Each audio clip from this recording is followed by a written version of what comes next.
Hey guys, it's Noel from the Kangazans with a review of Star Wars Episode 7, The Force Awakens. And right off the bat, I just want to say that this doesn't contain any spoilers. That's why it says spoiler free somewhere above here, above my head. Not really, there's not actually like a legitimate sign like above my head. It's in the title. Anyway, this is going to be spoiler free. I will be releasing a video later next week just talking about the spoilers and stuff like that. So if you have seen the film, you'll be able to relate to what I talk to and stuff like that. But this is just for people that haven't seen the film yet. Maybe you have seen the film as well, but I'm just not going to be like, oh yeah, such and such happened and then, oh, that was a bummer, right? But anyway, just my initial reactions to it is that this film is absolutely incredible. It's really good. It's what we've been looking for in a Star Wars film. It blows the prequels out the water. However, I would say it's not quite as good as A New Hope, and the reason I'm comparing it to A New Hope and not any other of the other original trilogy films is just because it shares a lot of parallels with A New Hope, and you'll see what I mean if you go and watch the movie. I'm obviously not going to spoil it, but it draws a lot of inspiration from that, and whether that's because Abrams' favourite film is A New Hope from the entire saga, or whether they were just trying to play safe a little bit and go with what we knew rather than experiment and like what Lucas done in Episode 1. And by experiment, Jar Jar, I guess. But yeah, I've said that to quite a lot of people like close to me and stuff. It's what the Phantom Menace should have been. They shouldn't have went with all this CGI crap. You know, it should have just been something along the lines. Obviously, not.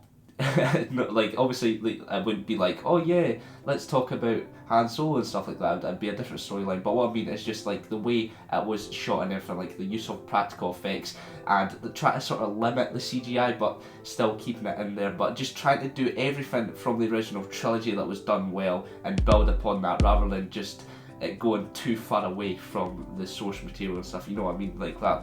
As I said, it's not as good as Episode 4. However, it's a really good attempt. Put it this way, it's the best sequel that we could have got at this point. It's really hard to beat the original trilogy films because I'll never beat the nostalgia factor and stuff like that. We overlook the flaws in the original trilogy films because we just remember how amazing they were, and most of the time we were kids when we were watching them, so of course that's going to cloud our judgment as well. So anything that was bad about the original trilogy we're going to overlook.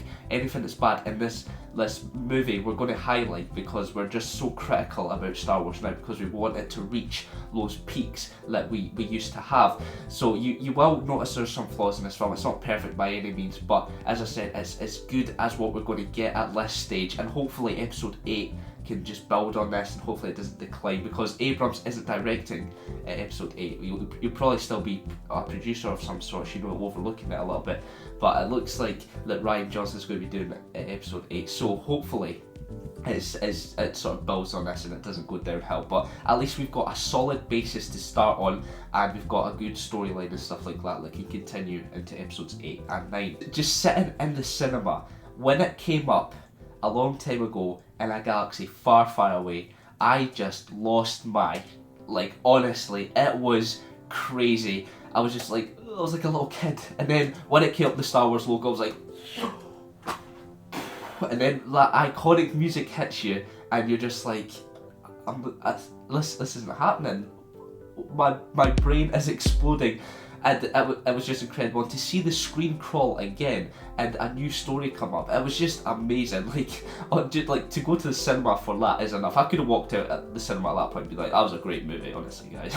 So after the title intro and the title crawl and stuff like that, you knew it was Star Wars. Obviously it had the Star Wars sounds, it had the stormtroopers, it had the Star Wars feel, etc. But it didn't really feel like a Star Wars film, and that's because of the new take that's been taken on, I suppose. You know, it's Abrams directing it, it's Disney overlooking it, it's a revitalization of the Star Wars series. So you're watching it, but you're like, I'm not used to these camera cuts, I'm not used to this style of directing. It's not George Lucas off when it's people talking, it's two cameras and it switches it switches. This is just all action. There's about 45 camera shots, and you're constantly on the move, and it's just crazy. And then the action scenes and stuff like that are absolutely incredible.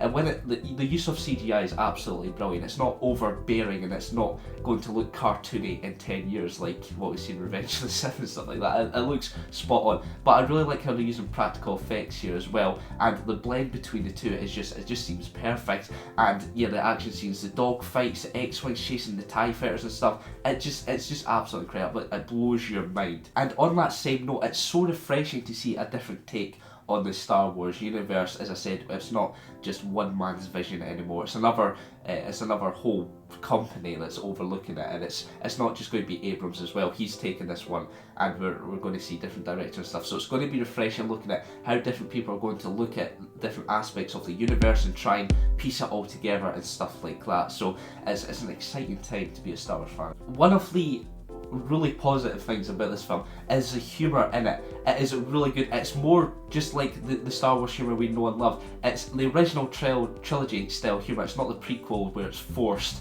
and you're just not laughing. You're just sitting there like, Misa gonna die. You know what I mean? You're not sitting there just cringing at it. You're sitting there just having the time of your life, just laughing. Although I will say every joke, like the humour is a lot more close together, and there's a lot more of it in this film, but it never feels out of place. It never feels overburdening. It always makes you laugh. There's never a joke that goes over your head and you're like, well, we could have done with it. Like, it always hits. It's always on point, which is good. It's not. It doesn't detract from the movie in any ways. And a lot of the funny moments just make the scenes even better. And one of my favourite scenes is actually a funny moment, which I'll briefly talk about coming up. However, with all the giggles that happens in this movie, there is a really sad moment, and without giving away a spoiler, it was just a moment that like I was sitting there nearly in tears. Honestly, it's something that really hits you. So I'd just say expect that. Maybe bring a few Kleenexes. Bring 2 pockets of Kleenexes, one for the Star Wars intro, and then one for this moment in the film. And if you get that joke, you're a legend. But yeah, there's a really heartfelt moment, and it gets to you a little bit. So looking at the new characters in the film, do they deliver? Well, I've got to say, they really do. So starting off with Finn, he's a really likeable character, and he gets in a bit over his head, but he helps the Resistance out, and he's got a lot of chemistry with, you can tell John Boyega and Daisy Ridley have a lot of chemistry, which really helps to add to their scenes, and he's a really funny character. There's nothing really bad you can say about him, and hopefully we do get to see more of him in the upcoming films, because there's a lot of potential with this character, story arc and everything like that. And on the same note, looking at Rey, she's a really strong female lead, something that we've not really had. I mean, you can't really call Padme a strong female lead, just all the time just moping about pregnant, being like, Anakin, you're breaking my heart, and stuff like that. You know what I mean? It's just we've got a new female lead that's going to be strong and hopefully carry this franchise into the future. Looking at Poe Dameron, he was a character that I never expected to be as good. I never expected him to be as involved with the plot as he is. And he's just so likeable. Again, all these characters, you can't just be like, yeah, hate him.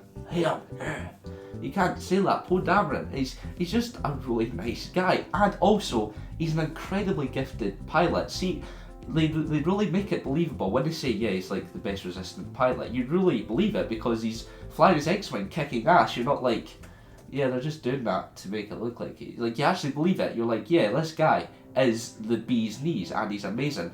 BB-8, he is really, really funny, and I was talking about one of the best scene in the movie for me involves an interaction between him and Finn. Now I won't give it away because I don't want to spoil it or anything, but it's really funny, and it's like R2-D2 but more cuter, and not only will BB-8 appeal to kids, it'll appeal to adults as well, and he's just really funny, and I can see him just being basically the next R2-D2, just being that sort of character and just adding comic relief, but also being there for like sad moments and stuff like that. And when the characters really need to be pulled out of danger, he'll also be able to help.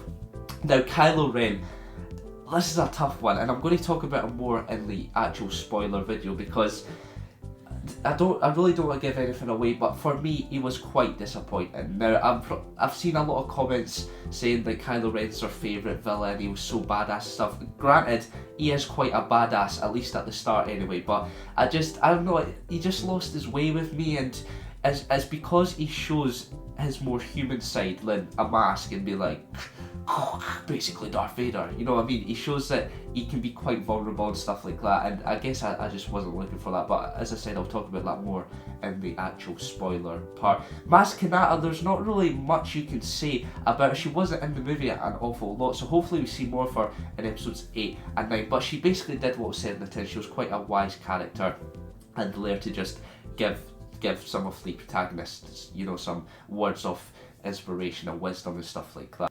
Now, there's not really anything bad I can say about this, and most of it actually involves spoilers, so I'll obviously get into that in you know, an upcoming video.